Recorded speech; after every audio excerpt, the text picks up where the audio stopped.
All right, again, good afternoon, everyone. And today's topic is VoIP, and VoIP stands for Voice over IP or Voice over Internet Protocol.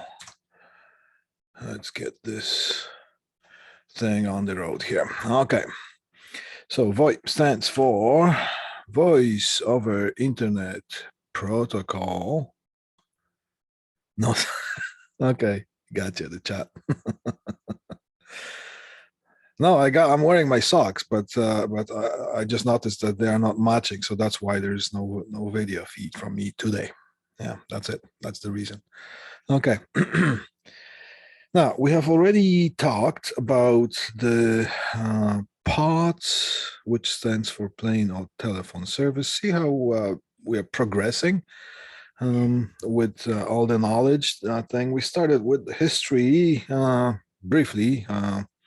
From when the telephone was invented, and now we are going on to the VoIP because that's how the technology moves. I have heard or seen, I'm just receiving some signs from various sources that, well, even that this modern cell phone technology that we're enjoying right now, is going to take on some form of VoIP sooner or later. Now, don't quote me on that, but this is the only thing I can say is that I'm receiving some sort of like gut feeling signs from what I can see is happening. All right. So don't get scared. VoIP is okay. All right. Now, the POTS uses the regular telephone lines, the POTS lines, plain old telephone service. They're called SL, single lines, or COs, which stands for central office line. So that would be the technical jargon. How many COs do you need for your business? That kind of that kind of a slang. Okay. Um, mm, and those utilize every connection is a physical connection, and it involves a pair of wires. Now, remember when we're talking about the different features, the programmable features for the telephone systems, PBX or KSUs, one is bigger than that, they are smaller, but they are pretty much the same thing. The size is the difference. Those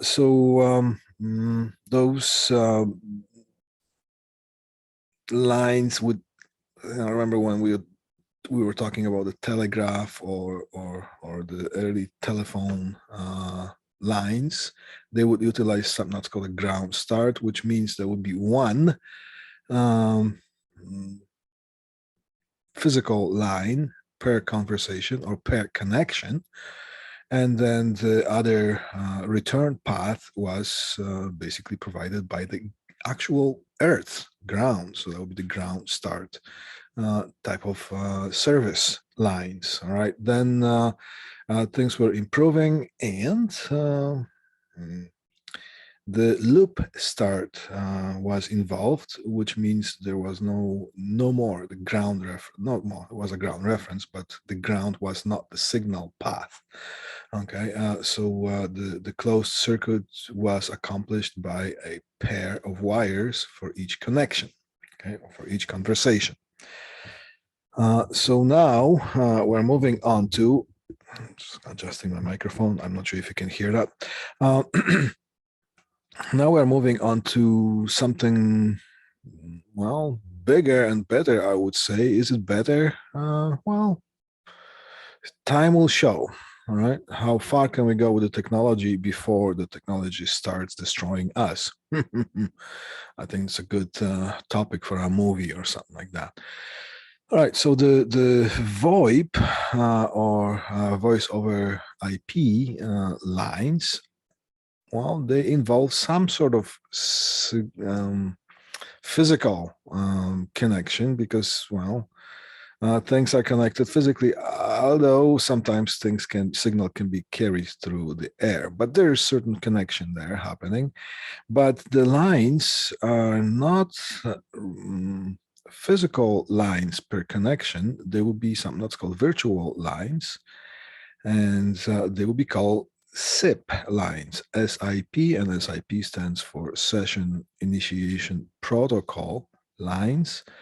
Well, just as a reminder, if you are connecting with your computer, with your PC on your desktop at your home or with your cell phone, then, well, if you want to search certain type of topic, then you are, let's say you're going to Google that, all right? So you're going to punch into Google search, whatever topic, like, little doggies or giraffes or tractors or boats or whatnot. And in order for that to be searched through the Google server, a session has to be established between your PC and wherever the Google service, the Google server physically exists, and that goes through different type of connections. So a session is established.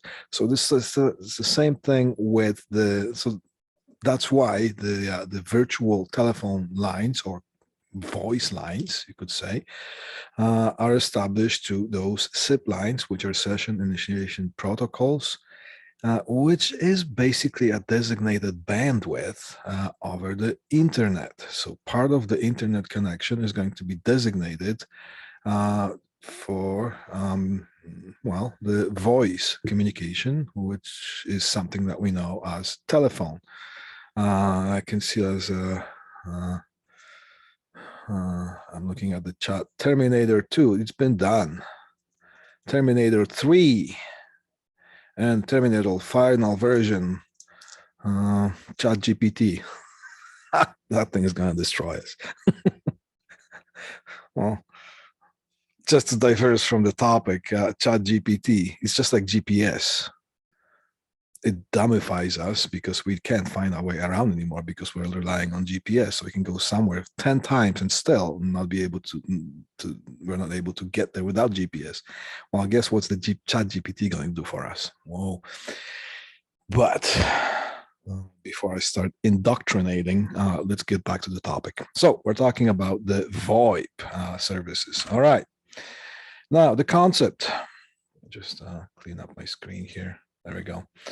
The concept is, all right, private branch exchange is a telephone system installed locally. All right. So here's a line. As a system that serves a closed facility. I wrote the whole thing myself and I can't read it. Let me just get the whole thing. All right.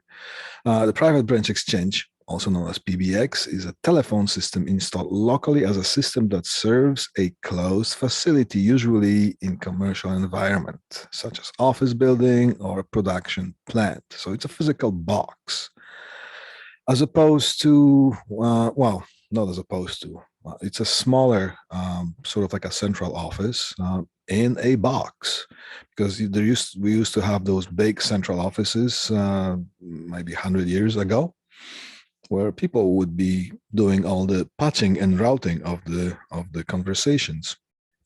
And then things moved on to automatic central office facilities located all over the place to service a certain area.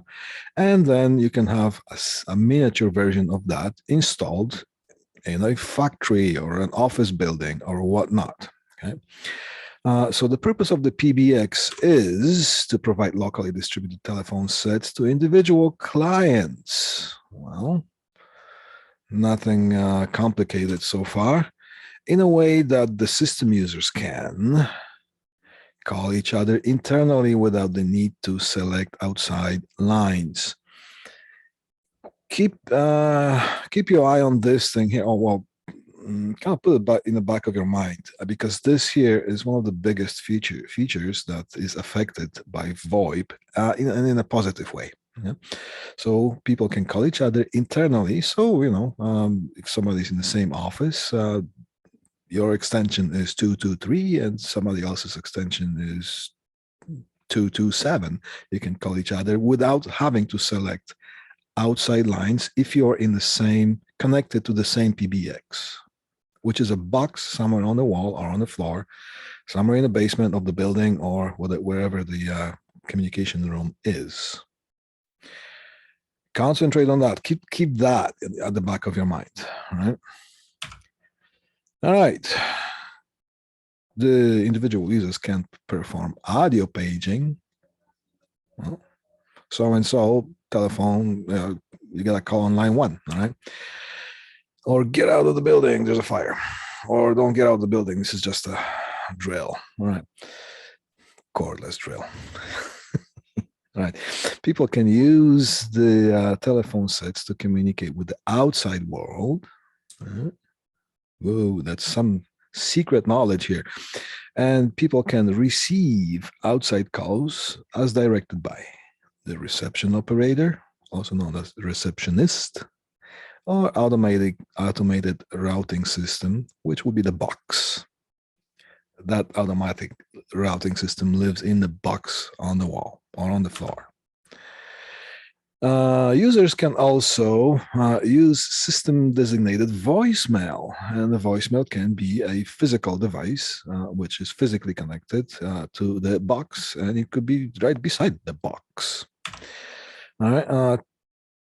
Users can transfer calls to other end users, and users can participate in conference calls. A conference call is more than 2 people on the same, sharing the same telephone conversation.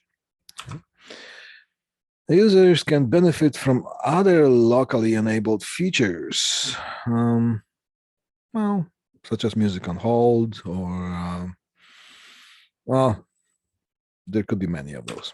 Right? Okay, VoIP versus conventional. Let's see the differences. All right, I'm looking at the chat here. Just learned the maps.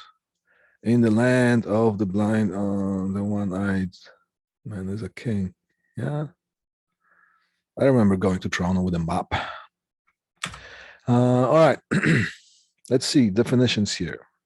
First, PBX. We already know what that is. Private branch exchange, which is a box on the wall, all right? Which is called telephone system. Or KSU sometimes, key service unit, same thing. It's just a smaller version of PBX. CO line, we already know what that is. Central office telephone line. And it's in the form of POTS, plain old telephone service. VPN, virtual private network. We're going to talk about some of that today. And SIP, we already talked about that. Also, SIP line, session initiation protocol line. All right. And then there's a PRI, primary rate interface. That was a very popular connection. I'm just going to stop right here. So I'm talking about this PRI. The PRIs would utilize 2 pairs. One pair would be transmit, one pair would be receive pair. Just like the Ethernet communication that we have talked about, except the PRI can go over longer distances. Ethernet is a very fast communication, but the most you can get out of it as far as distance is 320 feet end to end. So when we are doing the terminations or installations, we are not supposed to exceed 300 feet end to end as far as permanent connection on one end and permanent connection to the other end, because we still have some patch cords to be connected, and that also adds the distance, right? Now, PRI, primary rate interface, uses it's a similar concept, but it uses analog communication, all right? Now, Ethernet is a digital type of communication. PRI uses analog type of modulation. Yeah, you could say that, analog way of transferring the signal. It has usually it has 2 pairs, as I said, transmit and receive, and it will be connected somewhere to the central office. And on those 2 pairs, you can modulate more than 1 or more than 2, 1 per pair, telephone conversation. So it's just like a modulated, almost like a radio type of signal, but transferred through the and I'm really stretching it, transferred to through the two lines, one transmit, one receive. So instead of, let's say if you want to have 12 telephone lines, instead of needing to install 12 physical lines, 12 physical POTS lines, you can have the PRI interface installed, and you can just have it on one cable, which is consisting of two pairs, and you can have multiple line service. So the PRI also involves a modem, and modem stands for the modem is the name modem is a combination of two words, modulation and demodulation. So modem. So that modem receives that analog signal from the outside, and it transfers that on, it splits that into physical telephone lines on the other end, okay? And does the same thing on the other end of the cable this time at the central office. So that's a PRI. There are two different types of PRIs. One is T1, which is used in North America, and there's E1 that is used in India, Europe, and not sure where else. Not sure what Australia uses. But it's pretty much the same concept, and we'll kind of touch on that as we go along here. All right, so that's as far as the definitions. I'm clicking and nothing is happening. All right, SIP and SIP trunking. All right, now SIP. It's standard protocol for internet-based communication, including telephony, video, messaging, and conferencing. So it's a SIP. A session has to be established between two devices if they want to communicate with each other. Right? Now, SIP trunking. SIP trunking makes it possible to connect the PBX to the internet. So you could have, one of the ways of using VoIP is having a physical box, which is we call the phone system, that would live somewhere within the building that is being used. Right?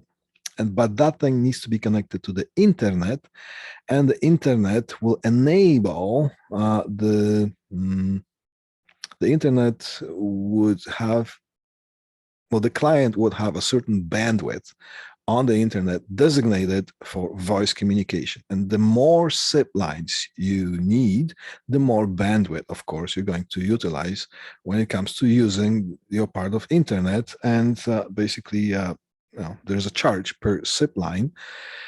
Now, when it comes to charging the differences in pricing, one SIP line is a costs, client costs, costs about 3 times less than a physical, having to install physical telephone line, POTS line, and we're talking about monthly fees, okay? All right, let's see here. Conventional PBX and VoIP. Let's see here. Conventional PBX, that with the one we had, it has locally installed telephone sets. You can make internal calls within the facility, and it uses conventional CO lines to dial out POTS. Right? And it will have a locally installed PBX equipment. Now let's take a look at the other side of the moon. Yeah. VoIP. Well, it also has locally distributed telephone sets because, to the end user, you have to have the same experience if you want to make a phone call, right? We are not installing brain implants to people yet, so they don't have to use the phone. That would be fun. Hopefully, I'll be dead by then. Now, you can also make internal calls within local facility, and now here's the difference. You can make internal calls within the facility with conventional PBX. You can also make the internal calls within the local facility and other facilities that are connected or logged in to the same common VPN, which stands for Virtual Private Network. Okay? Now, VPN is, again, a designated bandwidth on the internet that is designated just for the client who has purchased it.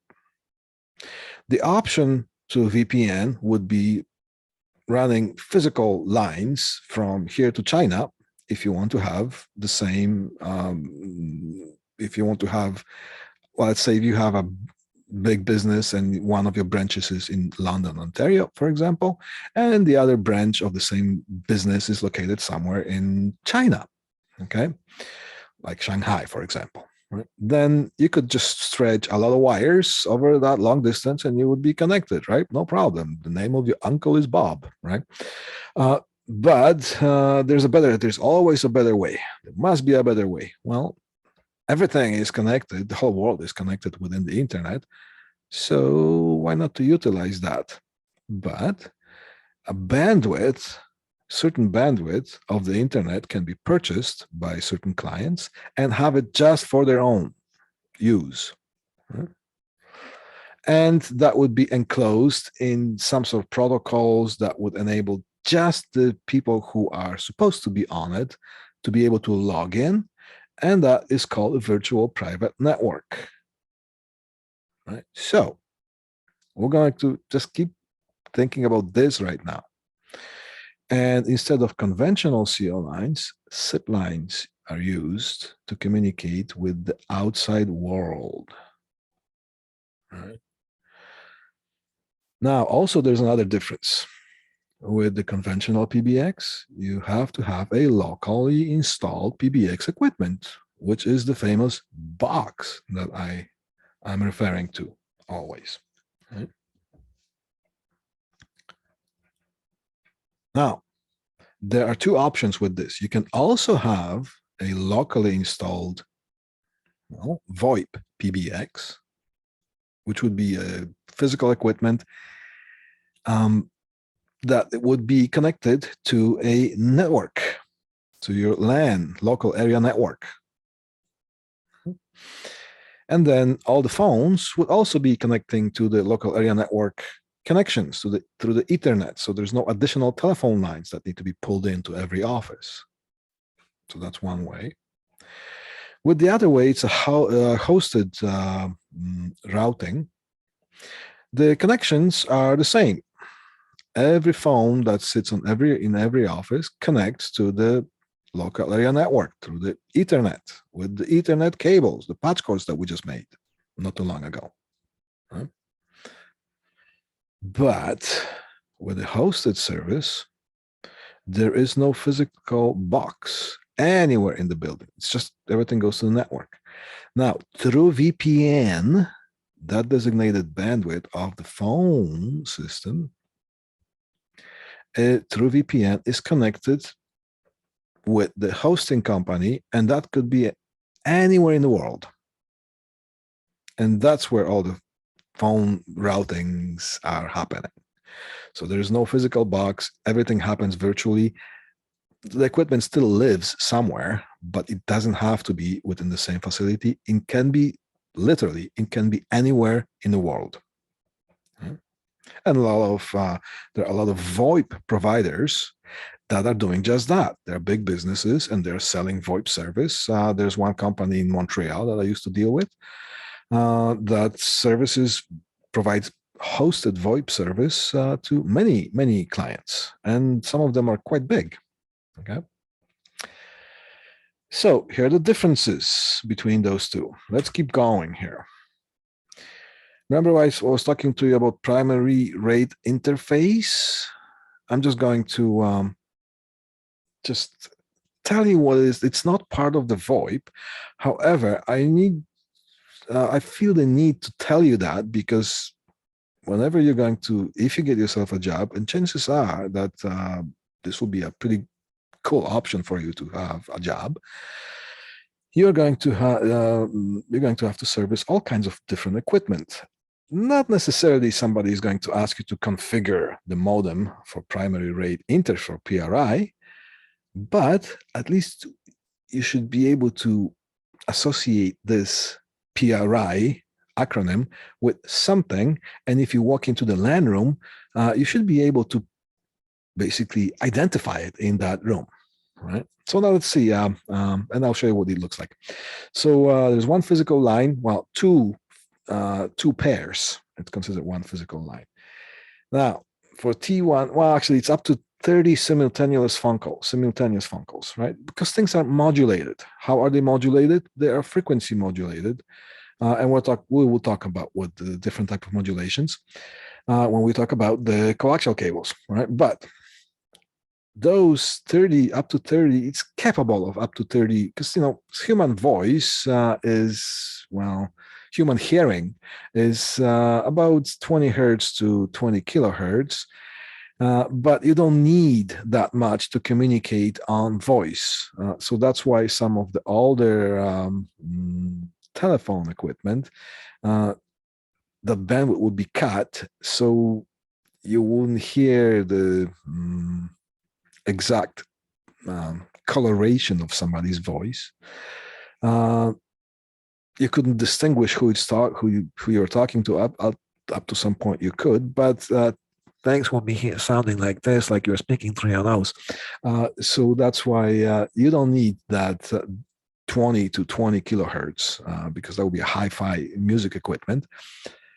So that bandwidth is chopped into as much as possible so it can still be understood. And well, lately we're getting a little bit better, so you can actually hear how somebody's voice sounds like, and you can actually identify the person that you're talking to. All right, so it's an end-to-end digital circuit. It's a digital circuit. Well, it requires a modem. So from one modem to another modem, it will be analog modulation, and from the modem towards the inside of each building, the communication will be modulated onto digital, and it's modulated and demodulated vice versa, back and forth. All right. One PRI consists of two copper pairs. One is transmit, one is receive. Modem is required on both ends, and multiplexing is used to carry multiple channels. See, the signal is chopped into channels over one line. Channels just like the radio, right? The radio transmitter, there are a bunch of radio transmitters for different radio stations, and they're shooting the waves into the air. And how do you tune onto the particular station? Well, you tune the radio tuner in your car to pick up that particular station. It's the same thing, but it's done not through the air, but over the wires, right? Each PRI channel's bandwidth, each channel is about 64 kilobytes. Kilobits, right? See, even I sometimes can have a slip of a tongue. When we're talking about the transfer speed, we're talking about bits per second. And when we were talking about storage, we're talking about bytes, and it's not per second. So here's the specs of that. Now, PRI, two common types. E1, about 30 channels. You can have 30 voice channels, and it's utilized in Europe and in India. And T1, it can have 23 or maybe up to 24, depending on how it's configured, channels. So it's less than in India and in Europe. And that's used in USA and in Canada. How does it look like? More or less, it would be looking like this. This would be the modems that are used for T1, because we're in North America. And the one end of this is connected to the outside world, and the other end is a split that basically goes onto the BICS terminals. And it provides multiple telephone communication. So from this end here to the telephone system, it looks like there's a CO line. Okay, it's just what happens between those two modems. It's they're talking their own language here. Okay. All right, locally PBX versus hosted routing. Local PBX, private branch exchange, or KSU. Key service unit. Physical hardware placed, so for the local. Okay, let me check my time here. We're doing really good with time. Locally installed PBX or host service. Local sources local. Physical hardware placed in facility at hand. All telephone connections home run, which would be in a star topology. The home run, each telephone has individual connection to the PBX. So again, let me read this again. All telephone connections home run to the cross connect points distributed around the facility. Cross connect points. These would be the cross connect points. Okay. All right. All telephone sets or all telephone sets connect to the computer network and then are interfaced with the local PBX. So for VoIP, we're not using these big terminals anymore. We're using Ethernet patch panels. We will terminate some of that as our lab exercise. So this is, we're talking about VoIP right now. All telephone sets connect to the computer, they can be connected to the computer network and then interfaced with the local PBX. So all the telephones connect to the somewhere on the switch, on those switches that live in the equipment racks. And each telephone has its own port that is connected to a port in the switch.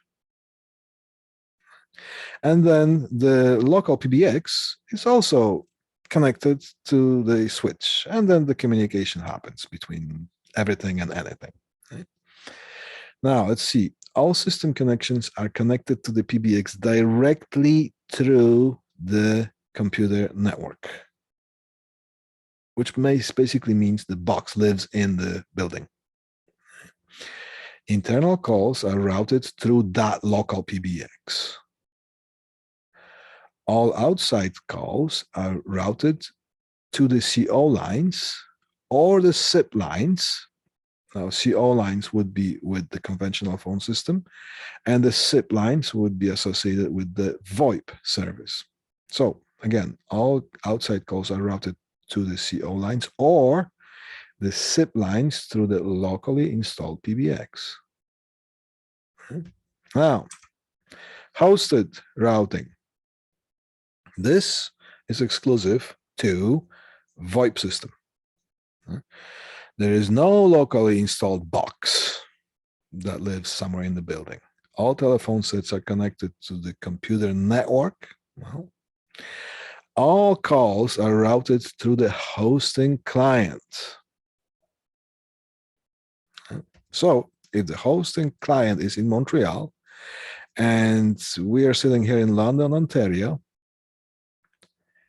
and I'm sitting at a cubicle or office, and one of my friends sits at another cubicle right beside me. And if I want to make a phone call to that person, that phone call goes through that hosted service in Montreal and then comes back and enters the office. Now, you might think it's silly, but that's how it works. And there are no long distance charges. Keep that in mind.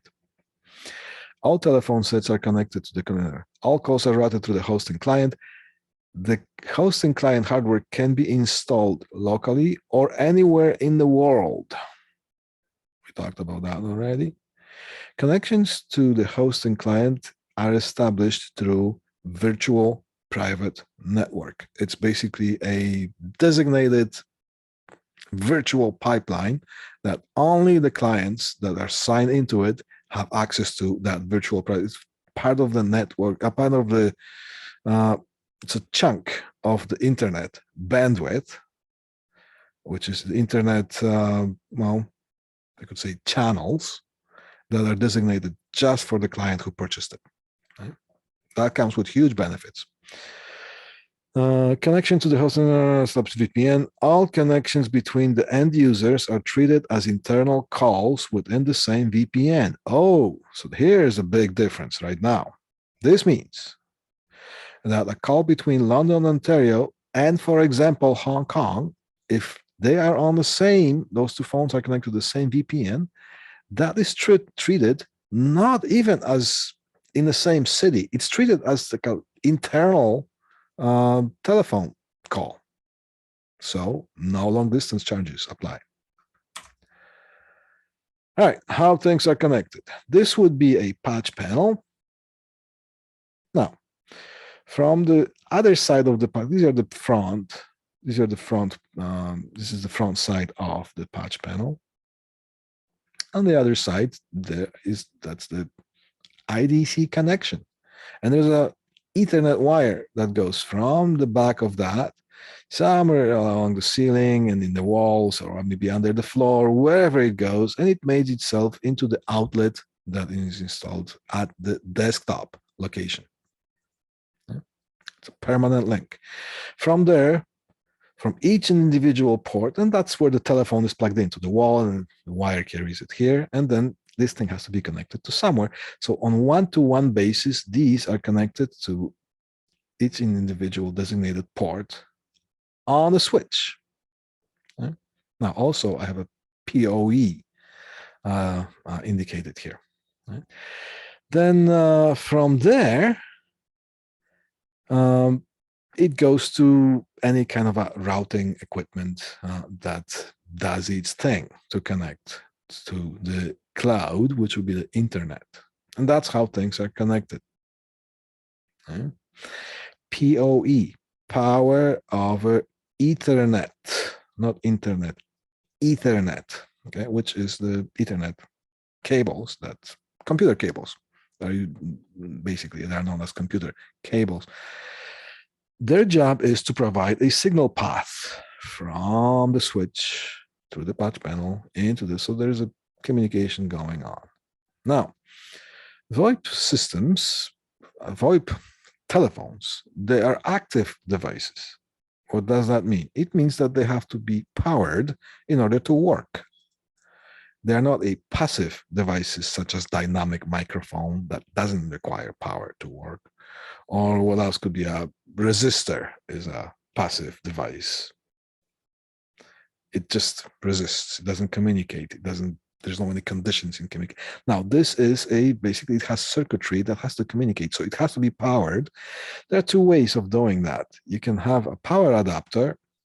Oh, my mouse is disappearing. You can have a power adapter, and you can plug that into the wall, and you can have the communication going on. Or those ports in the switches could be capable of not only transmitting signal, but also providing power on some of the pins, and that power can be sent to power up the device that needs to be used. Okay? Now, not all the switches are PoE capable because there's extra cost, they're more expensive. So there are some switches that have all the PoE ports capable of PoE. Some of the more economical ones have maybe 1 to 12 or 1 to 8 PoE, and the other ones are just signal.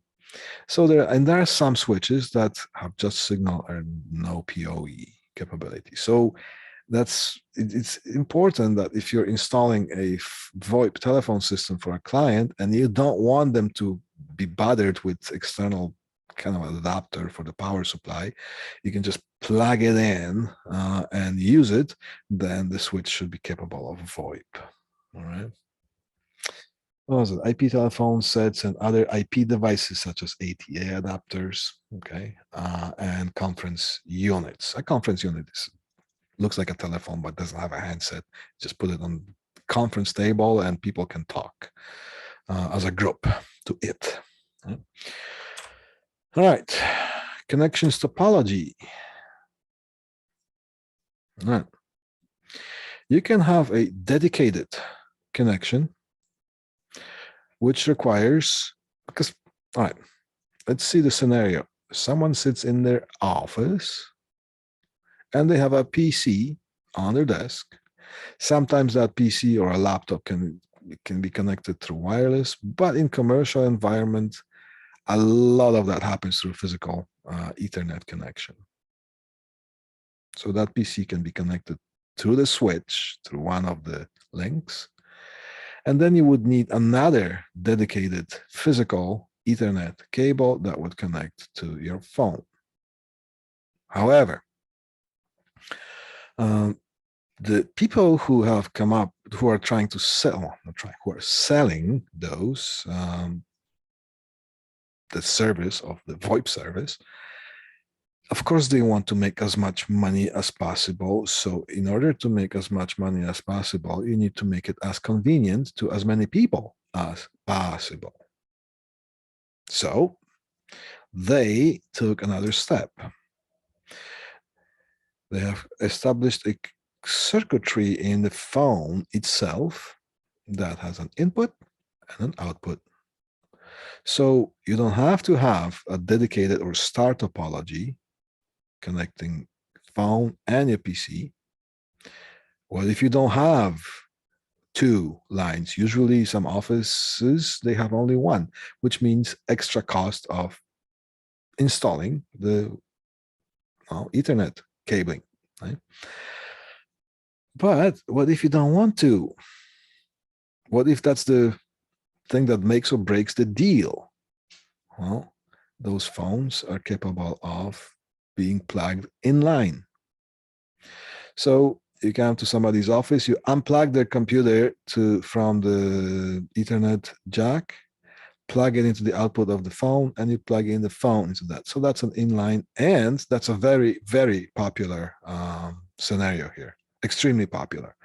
In fact, that if you go to some of the bigger hardware stores like Lowe's or Rona or Home Depot, all the cash registers are configured, most of the cash registers are configured in that way. There is a VoIP phone on the desk, and from there, there's cash registers plugged in. A cash register is basically well, more or less a PC with other peripherals connected to it, like a, cash drawer and things like that. All right, so as far as the topology, these are the two things how does it look like from the other end? All right, where would be here? You will be looking at these two jacks, and they are like Ethernet jacks, and one of them actually will be will have like perforated on plastic 2 PC, or the other one was going to be 2 network or 2 LAN or something like that. And even if you don't,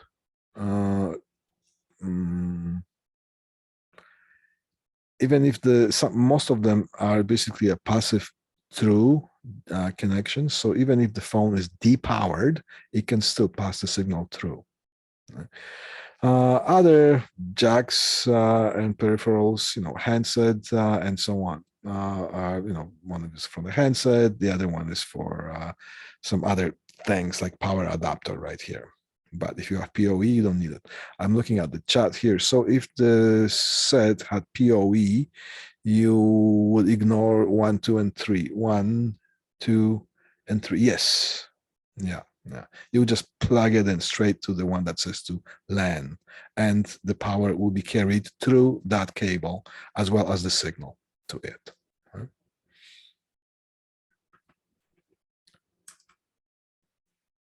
All right, connections.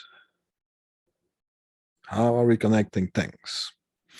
There are still a lot of retro, not as much as, well, maybe 5, 6 years ago, but there's still a lot of retrofits. What's a retrofit? It's utilizing some of the infrastructure to install different equipment. So you can leave the wires in the wall, but bring different head-end and different peripherals such as phones, computers, and whatnot. So everything connects to the patch panel, and the patch panel from the patch panel is connected to the switch, preferably with PoE capabilities.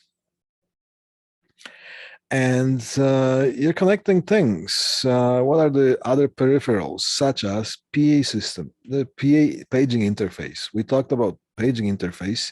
You can leave the existing PA system infrastructure, all the speakers in the ceiling, and everything is connected to the amplifier.